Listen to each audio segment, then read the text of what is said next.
وأنا كنت بالشقة المعاكسة لموقع الصاروخ يعني وين نزل.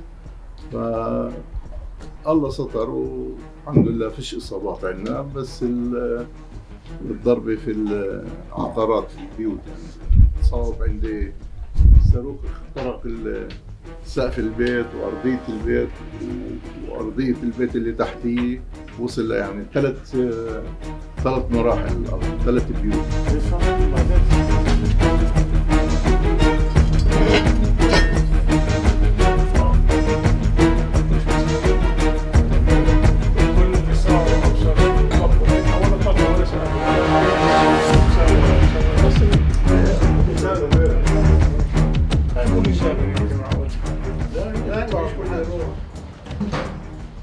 والمفروض انه هذه الحرب تتوقف، مش بس عشان يعني اليوم نزل صاروخ عندي لانه هذا ما بفيد حدا ولا اي انسان.